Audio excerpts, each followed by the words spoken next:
Staff are under quarantine. OU releases new semester plans, and Hurricane Delta is strengthening. This is OU Nightly.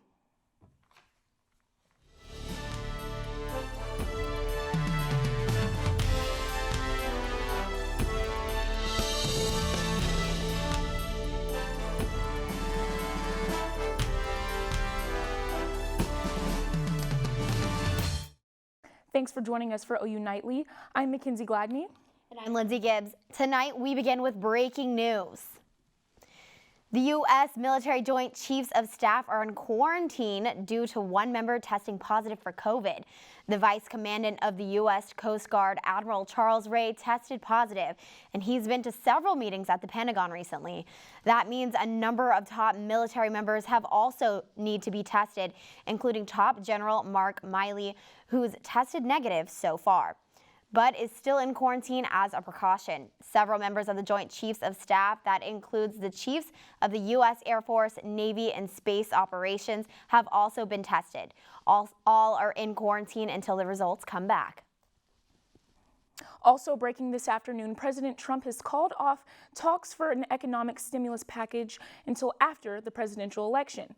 Democrats in the House had proposed a $2.4 trillion plan that would have provided assistance to small businesses, U.S. airlines that are having to furlough and lay off employees, and to many unemployed people, among other plans.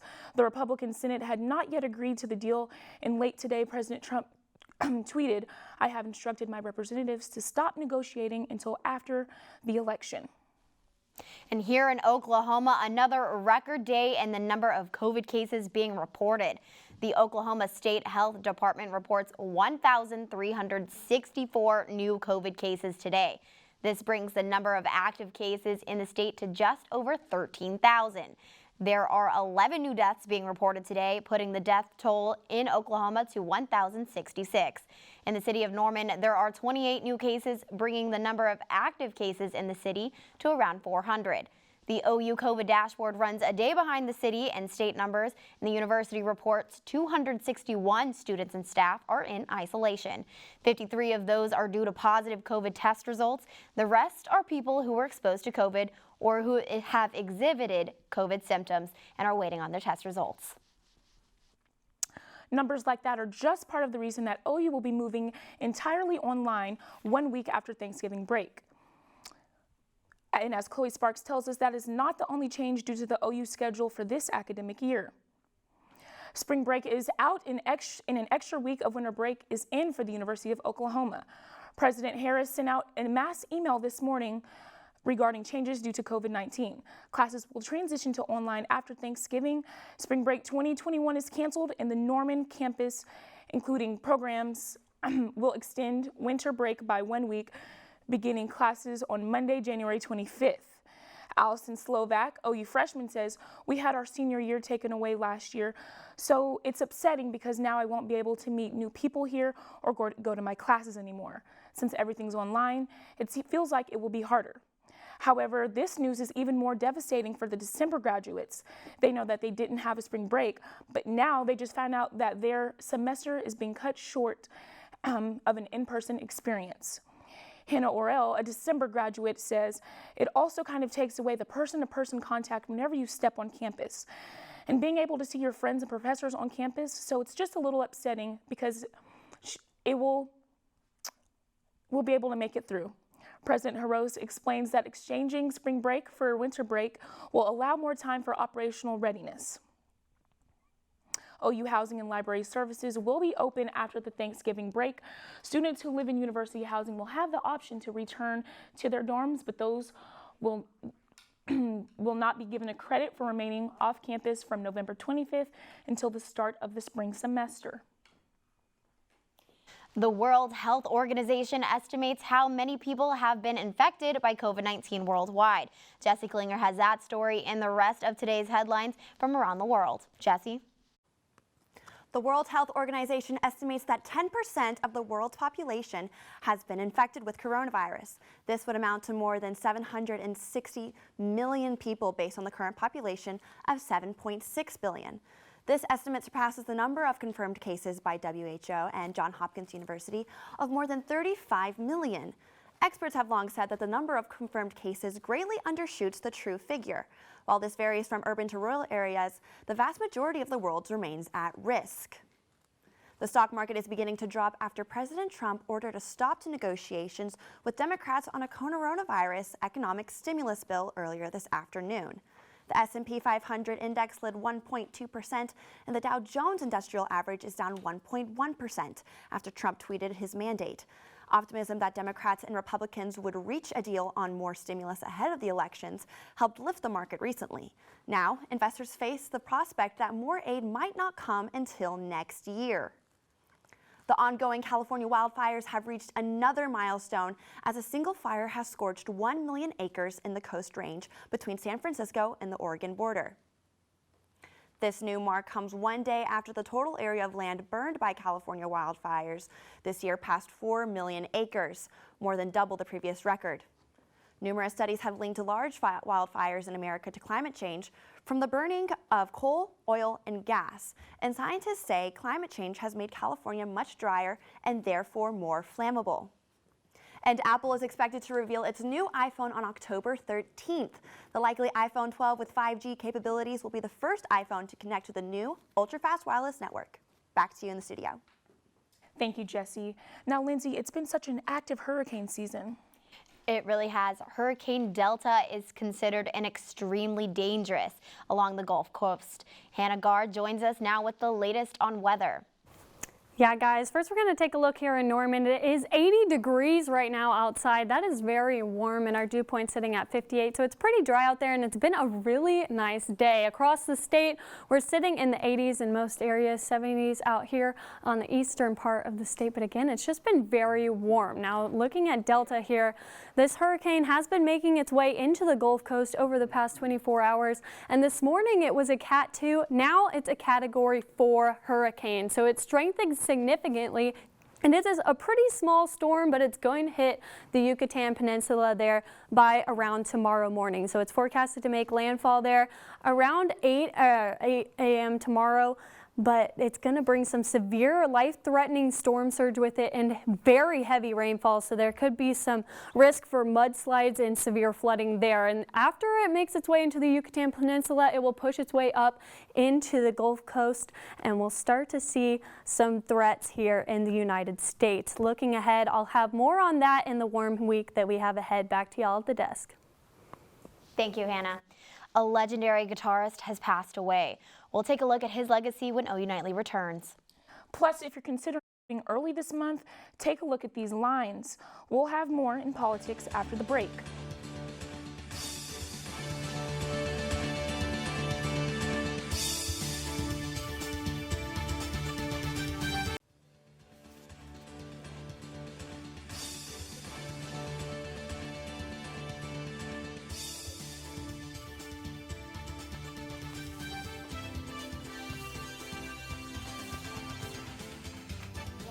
To OU Nightly, the lead guitarist of the well-known rock group Van Halen has died. Eddie Van Halen had a long battle with throat cancer, and that came to an end at age 65. For 5 years, Eddie flew from the U.S. to Germany for radiation treatment. The musician was reportedly a heavy smoker for years, but thinks he developed the cancer from a metal guitar pick he used to hold in his mouth. The rock star died at St. John's Hospital in Santa Monica, California, surrounded by his family. President Trump's COVID-19 diagnosis has drawn more attention to how he is handling the pandemic. Grace Whitten has more in politics. Thanks, guys. A new CNN poll says that 2/3 of Americans think President Trump handled his COVID-19 diagnosis irresponsibly. During Trump's stay at Walter Reed Medical Center this weekend, he left the hospital to drive by a crowd of supporters. He also removed his mask while posing for photos at the White House last night. This comes as several members of Trump's inner circle have also tested positive. The Joe Biden campaign removed all negative ads after Trump's diagnosis was announced, but experts say now that Trump is back to campaigning, that could change.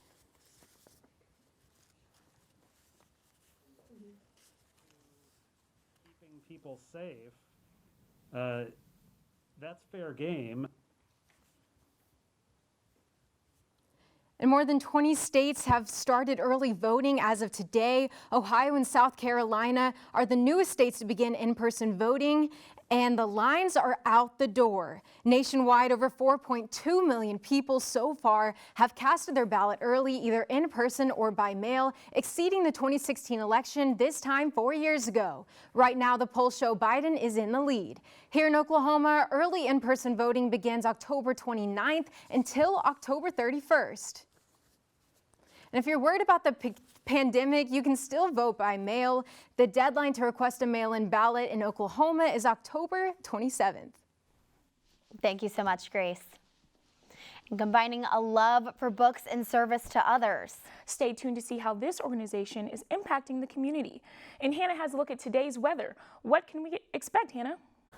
Well, here in Norman, it's been pretty hot, and I'll have a look at Delta again later after the break.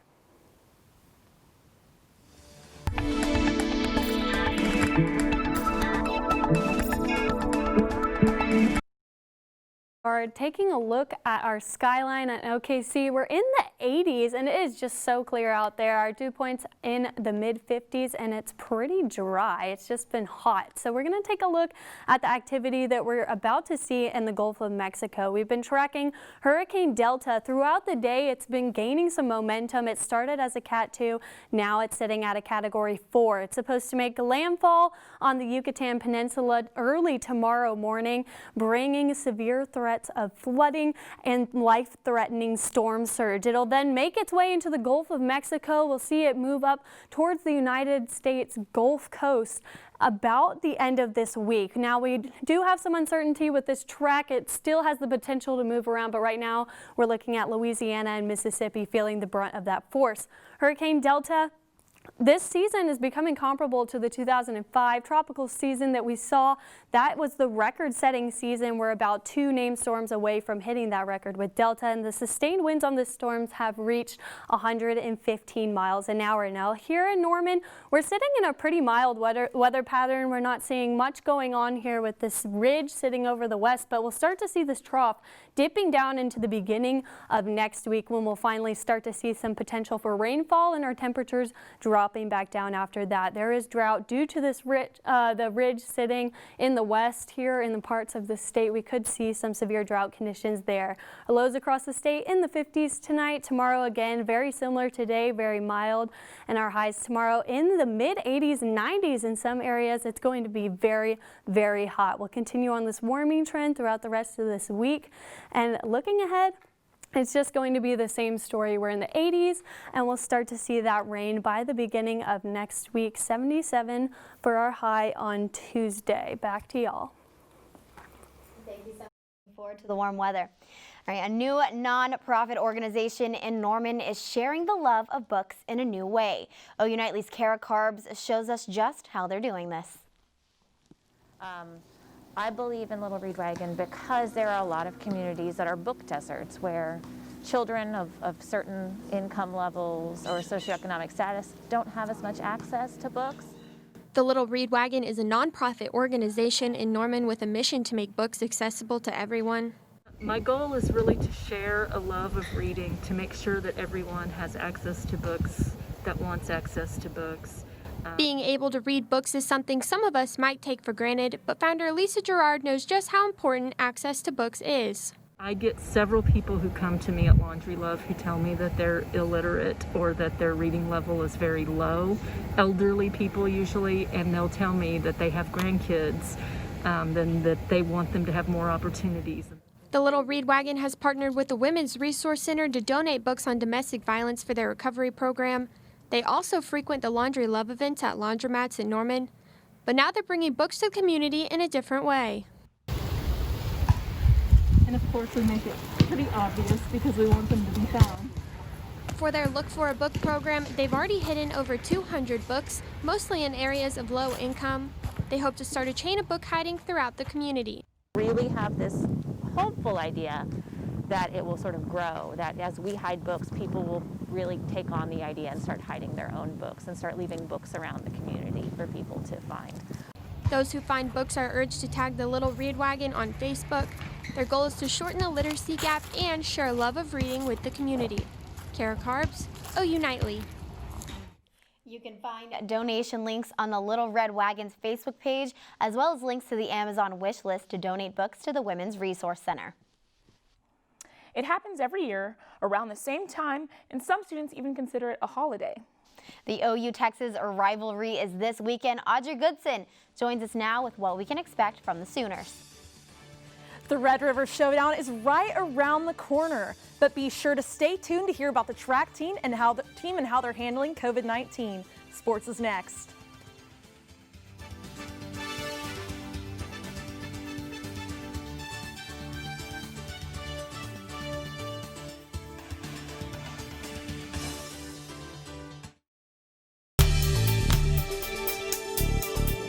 Welcome back to OU Nightly. I'm Audrey Goodson, and it's time for sports. With both teams coming off of a loss, OU and Texas will face off this Saturday in the Cotton Bowl. The Sooners are out of the AP poll for the first time in the Lincoln Riley era, and the Longhorns have dropped down to 22 in the rankings. However, OU and Texas are still looking forward to competing for the Golden Hat. The University of Oklahoma trained tirelessly in preparation for their season. And OU football isn't the only Sooner sport that will be in action this week. You can catch the OU volleyball team and their freshman sensation, Giwi Diouf, this Thursday at 6 p.m. They'll be taking on the Baylor Bears in Waco and are looking for their first win of the season. And fall sports are moving right along, but of course taking great precautions against COVID-19. Katie Arata reports that the track team is doing their part. One route, exit out another route. The athletes feel that even though OU is doing a lot to keep them safe, they could be doing a better job. They could do better because, I've seen plenty of people just walking around with no mask on. And I don't know about other buildings and other classrooms, but I feel like, there's a lot of improvements that they can do. The track team is looking forward to their upcoming season, even if it means taking extra precautions to keep their health a top priority during these difficult times. Katie Arata, OU Nightly. And speaking of COVID-19, the Tennessee Titans are almost in the clear after having 20 players and staff members test positive for the virus. The team has had 0 positive COVID-19 cases for the past 2 days, and they're finally hoping to reopen their facilities tomorrow. The Buffalo Bills are up next on their schedule, and last Sunday's game has been rescheduled for October 25th. And the Major League Baseball playoffs are in full swing today with 4 games. In the NL, the Marlins and Braves are in Game 1, and the Braves just won 9-5. The Astros and A's are in Game 2 with Houston leading 1-0 in the series. The AL teams are going to play tonight. And the NBA Finals are tonight. I've got the Lakers going up 3-1. Lindsey and Mckenzie, back to you guys. Thank you, Audrey. The election is right around the corner and early voting has started. Next on OU Nightly, a woman that never misses an election.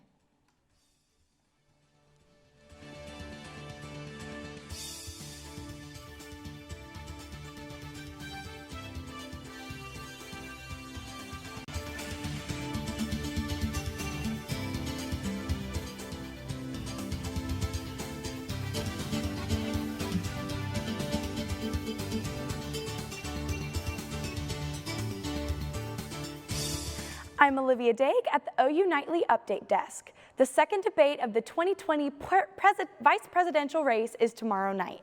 Incumbent Vice President Mike Pence and Senator Kamala Harris will face off in their one and only debate. It begins at 8 o'clock Central Time, and you can watch it right here on OU TV. Again, right here tomorrow at 8, the vice presidential debate live from Salt Lake City, Utah. Not even a global pandemic could stop this 102-year-old from voting in the 2020 election. Beatrice Lumpkin hasn't missed an election since she's been able to vote, and she's not about to stop now. She's dressed in personal protective equipment from head to toe to drop off her ballot at the mailbox last week. The former teacher was a member of the Chicago Teachers Union, which shared the image.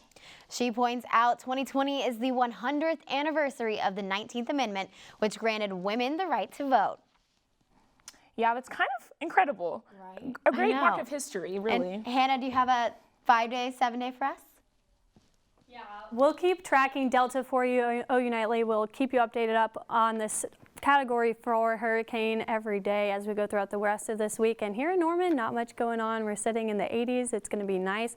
And we'll start to see a little dip in that temperature next week. Back to y'all. Well, thank you for joining us for OU Nightly tonight, brought to you by the Gaylord College of Journalism and the Mass Communications right here on the campus of the University of Oklahoma. We'll see you back here tomorrow night live at 4:30. Have a great evening. Good night.